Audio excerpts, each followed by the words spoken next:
একটা মানবিক সুন্দর বাংলাদেশ চেয়েছিল, দুর্নীতি শাসনমুক্ত বাংলাদেশ।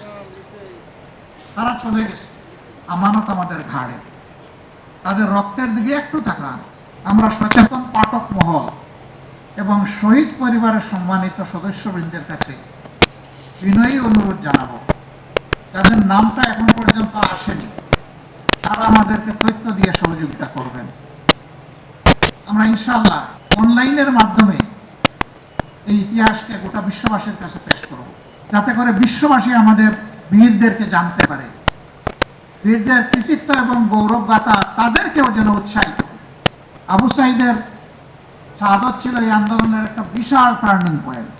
একটা নিবৃত পল্লীর ছেলে, গরিব পরিবারের সন্তান, তার পরিবারে তার মতো শিক্ষিত আশেপাশে, তার শিক্ষার আশেপাশে আরেকজন সদস্য নাই। সেই ছেলেটাই দুনিয়ায় নতুন ইতিহাস রচনা করলো। খোলা বন্দুকের সামনে টানা মেলে বুক চিটিয়ে বলেছিল, বুকের ভিতরে তুমুল ঝড়, বুক পেতেছে গুলুটো। উত্তরার একটা ঘটনা আমি কোনোভাবে বলতে পারি না। 7-8 বছরের একটা শিশু হাতের মধ্যে ইটের টুকরো নিয়ে নেমেছে, তেড়ে যাচ্ছে পুলিশের দিকে। যুবকরা তাকে হাতে ধরে থামানোর চেষ্টা করতেছে, এই তুমি কোথায় যাও? বলে, আমি আন্দোলনে নেমেছি, আমি প্রতিরোধ করতে চাই, প্রতিঘাত করতে চাই। কেন এসেছি? আন্দোলন করতে এসেছি। কি জন্য তোমার আন্দোলন? ওরা আমার ভাইকে খুন করেছে। কে তোমার ভাই? আবু সাঈদ আমার ভাই। তোমার বাড়ি রংপুর? না, আমার বাড়ি ঢাকা।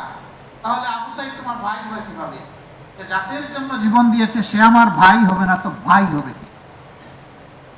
তারা বলেছে, বাবা তোমার আন্দোলন হয়ে গেছে, তুমি যাও, আমরা আছি।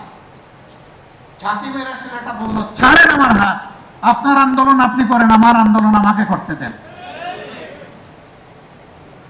আবার এই যুবক বন্ধুরা বলেছে, যদি গুলি এসে অফুড় করে দেয়, যে আমি শহীদ হয়ে যাব, তোমার মা বাবা কাঁদবে না? বলে, না, কাঁদবে না। আজকে ঘর থেকে বের হওয়ার সময় বলেছি, আমি যদি শহীদ হয়ে যাই, তোমরা আমার জন্য কেঁদো না। রাজনৈতিক দল এবং সকল অংশীজনের কাছে আমি কয়েকটা বিনীত অনুরোধ রাখতে চাই। তারা একটা বৈষম্যহীন বাংলাদেশ চেয়েছিল, একটা মানবিক সুন্দর বাংলাদেশ চেয়েছিল, দুর্নীতি শাসনমুক্ত বাংলাদেশ।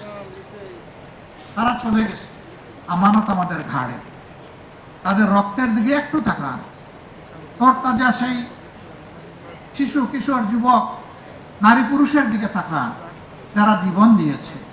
তাদের দিকে তাকাইয়া বিপ্লবের সাথে অসঙ্গতিপূর্ণ এমন কোনো অপকর্ম মেহেরবানি কেউ করবেন না।